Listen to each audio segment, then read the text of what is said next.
코스타 가브라스라고 하는 분이 이런 말을 했다고 합니다. 사랑은 낭비할수록 더욱 커지는 유일한 재산입니다. 재산은 이렇게 쌓아 모으는 것이 재산인데 사랑이라는 낭비를 통해서 쌓아 올리는 것이 이 사랑의 재산이다, 이런 말을 했습니다. 이 이야기를 들으면서 제 마음속에 드는 것은 아낌없이 낭비하며 우리에게 사랑을 베풀어 주신 분이 바로 우리의 어머니, 우리의 아버지, 우리의 가족들이 아닌가라는 생각을 하게 됩니다. 여러분, 낭비하더라도 사랑하시기 바랍니다.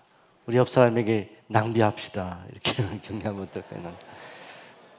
여러분, 전기, 전력은 잘 아끼시기 바라고 또 검소하게 사시기 바라지만 하나님께서 우리 마음에 주시는 사랑은 잘 베풀고 살아가는 그런 믿음의 사람들, 사랑의 사람들이 되시기를 바랍니다. 주의 오늘 말씀은 아이를 사랑하는 아버지, 그 아버지의 간절한 그런 소원을 들어주시는 예수님의 모습이 기록되어 있습니다. 예수님께 찾아온 그 아버지는 예수님 앞에 무릎을 꿇고 간절히 아이의 질병을 고쳐달라고 애원합니다. 그 질병은 지금도 의학적으로 상당히 고치기 어려운 그런 간질 뇌전증이라고 하는 그런 질병이었습니다. 그런데 오늘 말씀을 보시게 되면 예수님께 이 아이를 데리고 오기 전에 먼저 제자들에게 이 아이의 아버지는 이 아이를 고쳐달라고 요청을 했던 것 같습니다. 아마 예수님이 사람들이 너무 많아서 당장 예수님께 아이를 데려오기 어려운 환경이었다거나 아니면 예수님이 잠깐 계시지 않았다거나 무슨 이유가 있었던 것 같습니다. 그러나 제자들은 그 아이의 질병을 고칠 수가 없었습니다. 그리고 이 일을 들은 후에 예수님께서 오늘 17절 말씀을 보시면 이렇게 말씀합니다. 예수께서 대답하여 이르시되 믿음이 없고 패역한 세대여, 내가 얼마나 너희와 함께 있으며 얼마나 너에게 참으리요. 그를 이리로 데려오라 하시니, 이렇게 말씀하고 있습니다. 패역한 세대, 믿음이 없는 세대라고 그렇게 주님이 책망하시는데 이것은 주님의 어떤 지적을 넘어서 주님 마음속에는 어떤 분노 같은 것을 표현하고 있는 모습으로 생각이 됩니다. 그 1차적인 대상은 바로 아이를 데려왔지만 아이의 그 문제를 해결하지 못했던 제자들을 향해서 주님께서 그렇게 말씀하는 거예요. 왜 주님께서 이렇게까지 말씀하셨을까? 사랑하는 여러분, 그것은 이유가 있습니다. 왜냐하면 예수님께서는 예수님의 제자들에게 이미 어떤 질병이나 어떤 문제를 해결할 수 있는 능력과 권세를 제자를 부르실 때부터 마태복음 10장에 보면 허락해 주셨고, 누가복음 22장에 보면 70인 제자들을 파송하실 때 질병을 고치고 귀신을 쫓아낼 수 있는 능력을 주님께서 허락해 주셨기 때문입니다. 달리 말하면 예수님께 아이를 데려왔을 때 당시에 예수님이 놀랍도록 역사하는 바로 그 시대에는 제자들이 얼마든지 주님께서 부어주신 제자들을 향한 능력으로 고칠 수 있었음에도 불구하고 제자들은 주님이 주셨던 그 능력을 믿음으로 활용하지 못했습니다. 특별히 주님은 믿음이 부족한 패역한 세대라고까지 하면서 제자들뿐만이 아니라 당시에 믿음 없이 살아가는 많은 사람들을 향하여 안타까운 마음을 표현하고 계십니다. 그를 데려오라. 그리고 주님은 그 아이를 향하여 주님은 귀신을 쫓아내셔서 그 병을 고쳐주셨다. 자, 그런데 이 모습을 보고 예수님의 제자들이 예수님께 질문을 하게 됩니다. 우리는 왜 이 문제를 해결할 수 없었을까요? 이렇게 질문했을 때 주님께서는 바로 오늘 20절 말씀에 이렇게 말씀합니다. 너희 믿음이 작은 까닭이니라. 진실로 너에게 이르노니 만일 너에게 믿음이 겨자씨 하나만큼만 있어도 이 산을 명하여 여기서 저기로 옮겨지라 할 때 옮겨질 수 있을 터인데 너희 믿음이 겨자씨만큼도 없기 때문이다라고 말씀을 하십니다. 여러분, 겨자씨는 정말로 작은 것이어서 이렇게 손가락에 얹어 놓아도 정말로 이제 볼까 말까 한 작은 것인데, 아이를 주님 이 제자들에게 데려왔을 때 이 제자들 마음속에는 그 믿음이 없었다는 거예요. 이미 그 능력도 허락해 주시고, 우리 주님은 제자들에게, 많은 사람들에게 질병을 고치고 어떤 능력을 행할 수 있는 권위를, 능력을 위임해 주셨는데, 그들은 믿음이 부족함으로 인해서 그 일을 행하지 못했다는 것에 대한 안타까운 마음이 주님께 있습니다.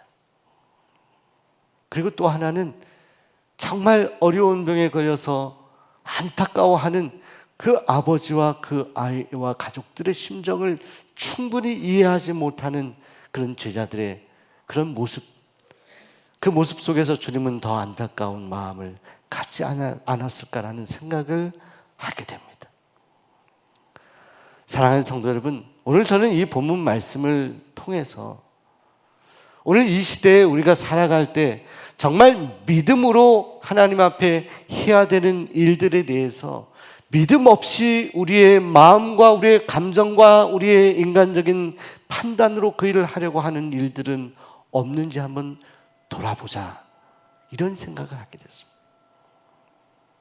하나님의 자녀로 부르심을 받고 우리가 구원받는 것도 우리의 믿음을 통해서 하나님의 은혜로 우리가 구원받을 수 있는 손을 하나님이 펼쳐주셨는데, 믿음으로 그 손을 잡았잖아요.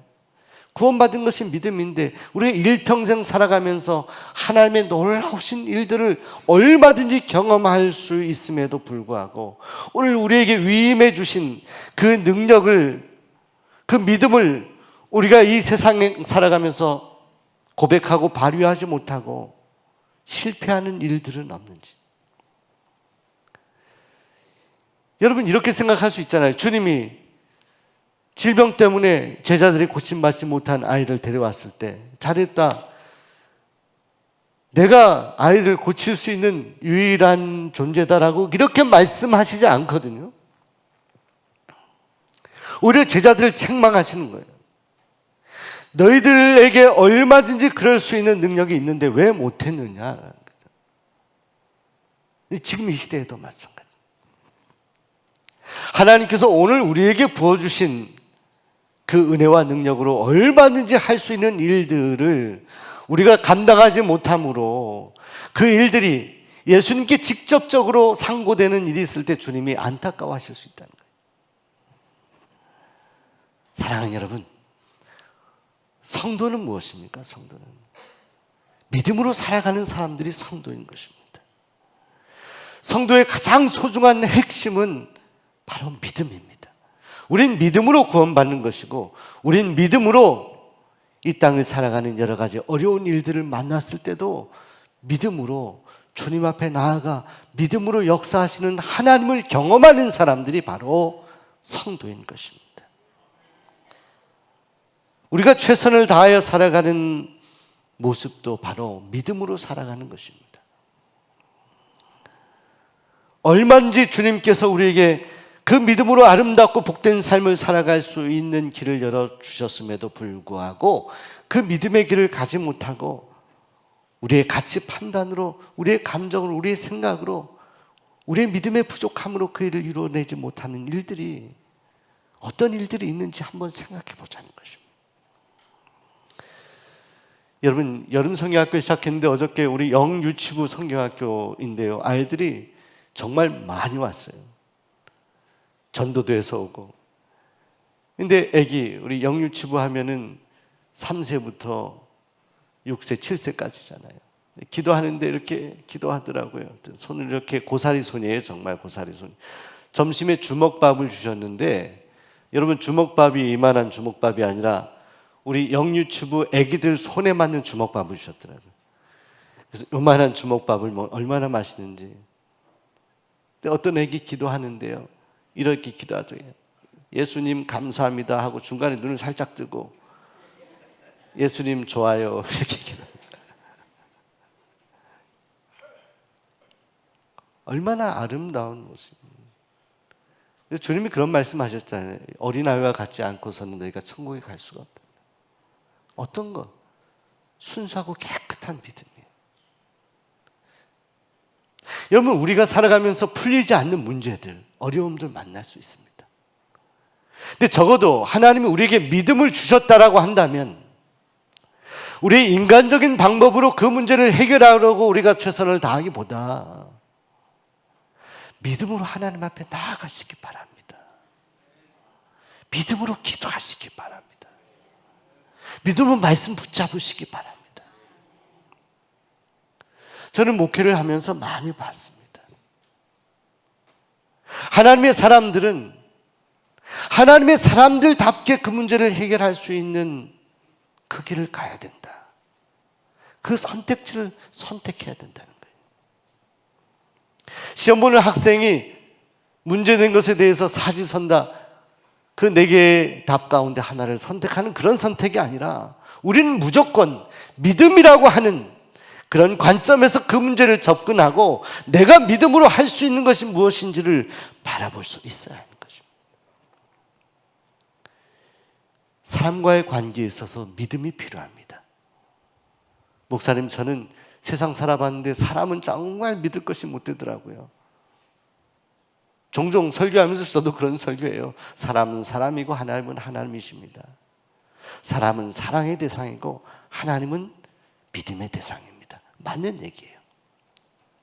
그럼에도 불구하고 연약하지만 우리가 100% 확신할 수는 없지만 그러나 내 주변에 있는 가족이나 내가 관계하고 있는 주변의 친구나 이웃들과의 관계 속에서 항상 불신하며 살아가는 것은 옳지 않죠. 가족을 믿고 우리 성도 상호 간에 서로 신뢰하고 믿고 그것을 전제로 살아가는 것, 설령 결과가 그렇지 못한다 하더라도요 그렇게 살아가는 거예요. 욥기 묵상하고 있잖아요. 욥이 고난을 당할 때 친구들이 와서 정말 마음 깊은 위로를 해주지는 못하잖아요. 자신의 입장에서 자신들의 이야기만 하잖아요. 그럼에도 불구하고 성경은 욥의 친구들이라고 이야기하잖아요. 사람과의 관계에 있어서의 신뢰도 중요합니다. 이런 이야기가 있습니다. 옛날 그리스에 친한 친구 둘이 있었는데 한 친구가 누명을 써서 사형수가 되었어요. 사람을 죽인 것 같아요. 근데 그 죽인 장본인이 본인이 아닌데 누명을 써서 감옥에 들어가 있으니 또 사형수라는 이름표를 붙이고 있으니 얼마나 억울하겠습니까? 힘들죠. 그런데 이 사람에게는 좋은 친구가 한 명 있었다고 합니다. 그런데 이 사형수에게 들려지는 소식이 어머니가 위독하다는 소식을 들었는데 사형수의 몸으로 밖으로 나갈 수가 없잖아요. 이 상황을 알았던 그 사형수의 친구가 탄원을 하는 겁니다.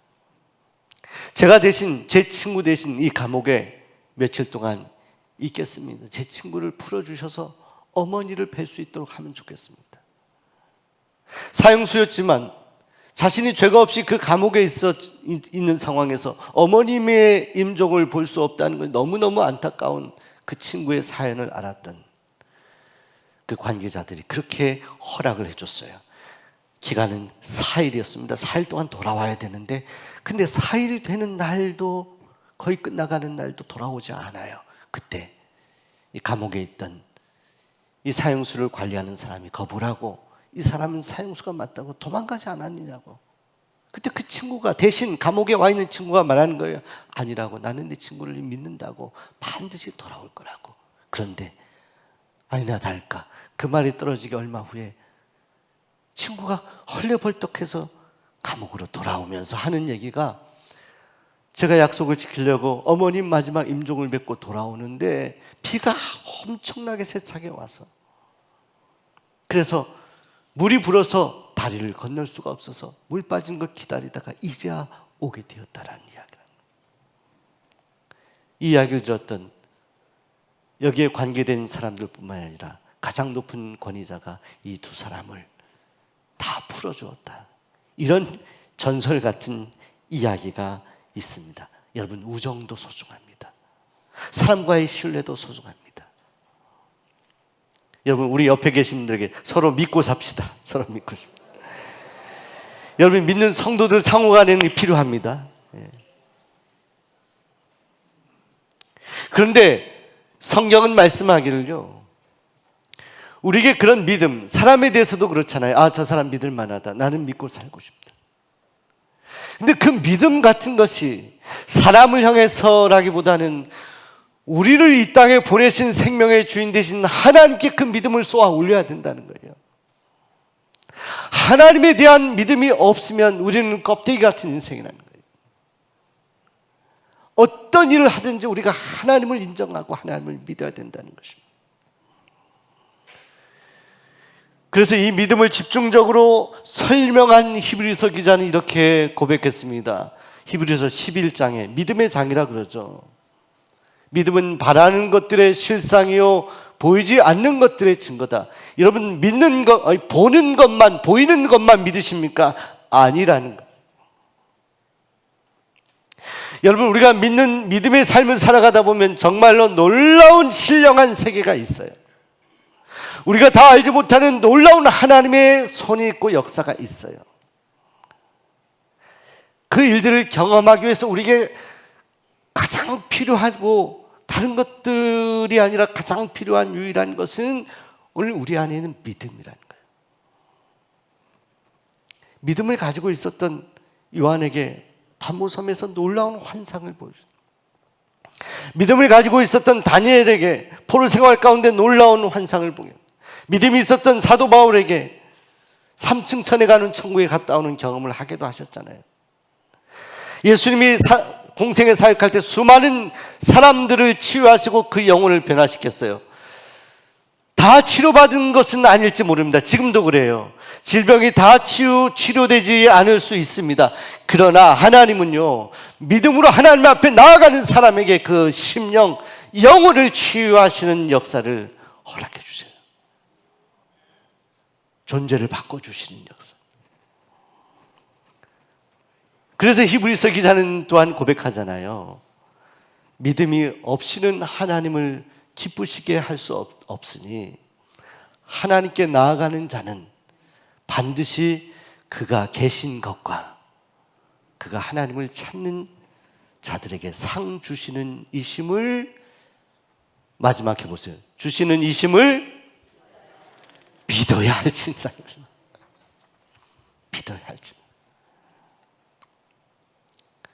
여러분, 아무리 부족하고 연약해 보이고 세상에서 사람들이 아무리 멸시받는 그런 존재이라 할지라도 하나님은 우리의 믿음을 보세요.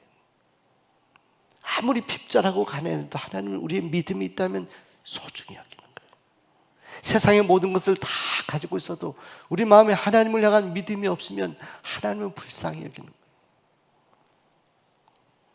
여러분, 히브리서 기자는 이 고백을 하면서 설명을 해요. 구약의 인물들, 가인과 아벨이 제사를 드렸는데 하나님은 아벨의 제사만 받으셨어요. 그런데 이것을 보고 가인이 시기해서 아벨을 죽입니다. 창세기에는 나와 있지 않아요. 그런데 히브리서 기자는 그 오래전에 있었던 가인과 아벨의 사건을 해석합니다. 어떻게 해석하느냐? 히브리서 11장 4절에 믿음으로 아벨은 가인보다 더 나은 제사를 드리고라 합니다. 왜 하나님은 가인과 아벨, 왜 하나님은 차별하셨을까? 우리는 차별로 보이잖아요. 겉으로 볼 때는. 하나님은요, 때로는 차별하실 수 있다. 하나님께 예배 드릴 때, 제사 드릴 때 예수의 이름으로 하는 모든 신앙의 행위에 믿음이 없는 것에 대해서 개탄해 하신다는 거예요. 그런데요, 이 믿음이 없는 역사는 어떤 방향으로 가냐면, 믿음 없는 가인이 하나님께 제사를 드렸지만, 모양은 제사지만 믿음 없이 드린 제사, 그 드렸던 가인이 시험을 들고요, 아벨을 시기하고 미워해서 죽이게 됩니다. 믿음 없는 사람들의 역사는 마지막 그렇게 갑니다. 어두운 먹구름이 마음을 지배하게 되는 거예요. 그러나 믿음으로 살아가는 사람들에게는 당장은 손해가 있고 당장은 어려움이 있는 것 같아도 결국은 하나님의 놀라우신 인도하심과 축복 가운데 기쁨과 놀라운 평안을 누리게 되는 것입니다. 사랑하는 여러분, 때로는 믿음의 사람들에게도 위기가 다가옵니다. 야, 하나님이 계신가? 내가 이렇게 기도하는데 하나님이 내 기도를 듣고 계신가? 이렇게 하면 하나님을 바라보기는 바라보는 것 같은데 정말로 살아계신 하나님을 느끼지 못하며 살아가는 그런 위기의 때도 오기는 옵니다. 이건 우리만의 이야기가 아니라 성경에 아브라함도 믿음의 조상이었던 아브라함도 믿음이 부족했었던 적이 있었고요. 하나님의 사람들이라고 말하는 많은 사람들이 그런 위기를 경험하곤 했었습니다. 여러분, 새벽에 욥기 말씀을 읽고 있는데 욥이 어떤 사람이에요? 의인이라고 하나님께서 인정하신 사람입니다. 근데 욥도 그 고난을 당할 때 어떻게 해야 됩니까? 자기가 태어난 날을 저주했다라고 말합니다. 후회했다. 태어나지 않았다라면 또 내 빨리 죽고 싶다 이런 표현까지 하잖아요. 그리고 우리는 어떻겠냐고요? 우리 마음에도 요동치는 유혹들이 있어요. 믿음을 잃어버리고 믿음으로 살지 못하는 것 같은 그런 위기 때도 옵니다. 그러나 우리의 지향점이 그래서 그런 일들로 인해 바뀌는 것은 아닙니다. 성도는. 그래서 어떤 이가 이렇게 말했습니다. 의심하면서도 믿는 이가 신도이고 의심하면서 안 믿는 이가 불신자입니다. 의심할 수 있다는 거예요. 도마도 의심하지 않았습니까? 주님의 은혜로 다시 믿게 되었죠. 의심의 때가 올 수 있습니다. 파도처럼 밀려올 수 있습니다. 그러나 그럼에도 불구하고 그 순간에도 우리가 의심하는 그 마음의 유동침 가운데서도 하나님을 바라보고 나를 이 땅에 보내신 하나님, 나를 구원하신 하나님, 그 하나님이 지금도 나의 삶의 모든 것을 알고 계시고 나의 삶의 모든 문제의 근원을 해결하실 수 있는 분이다라고 믿는 믿음을 가지고 살아가는 것. 의심의 물결이 올 때에도 그 물결에 빠져 들어가는 것이 아니라 다시 일어나는 것. 곁다리로 가더라도 다시 본류로 돌아와서 하나님을 향해 가는 것이 바로 성도의 삶이라는 것입니다. 존 길모아라고 하는 목사님이 어느 작은 마을을 지나가다가 주방용품을 판매하는 어떤 노인분을 만났는데 그 노인분을 보니까 표정이 밝아 보여요. 물건이 잘 팔리시나요? 근데 그 할아버지가 이야기하기를 물건이 그런 대로 팔리는데 저는 무엇보다도 예수님을 믿고 구원받은 자녀로 살아가는 것이 너무나 기쁩니다. 그렇게 이야기를 하고 그 이야기 끝에 그리고 더 기쁜 것은 요즘에는 정말 그 예수님이 저와 동행해 주시는 것을 너무나 느끼기 때문에 감사합니다. 이렇게 고백을 하더라는 겁니다. 사랑하는 여러분, 오늘 주님이 여러분을 구원하시고 인도하시고 지금도 여러분과 동행하시는 주님이심을 고백하시길 바랍니다.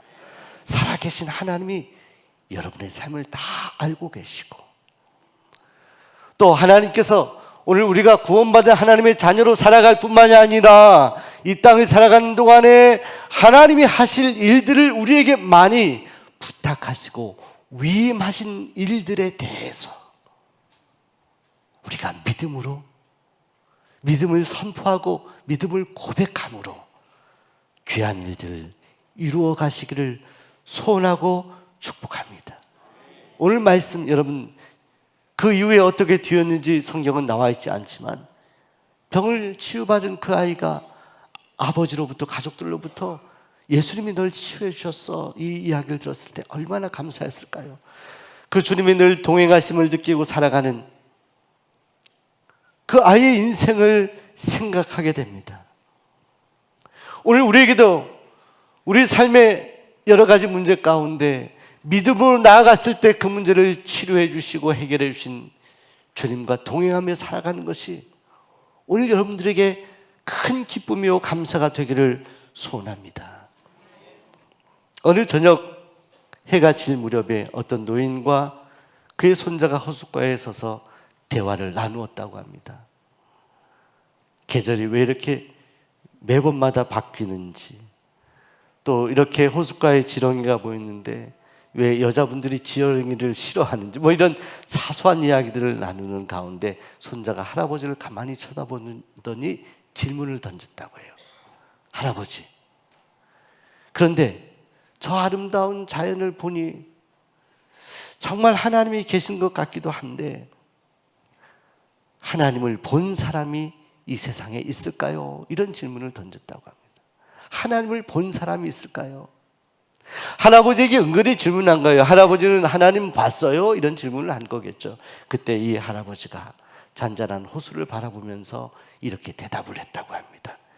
아이야, 나는 이제 점점 하나님 외에는 아무것도 보이지 않는단다.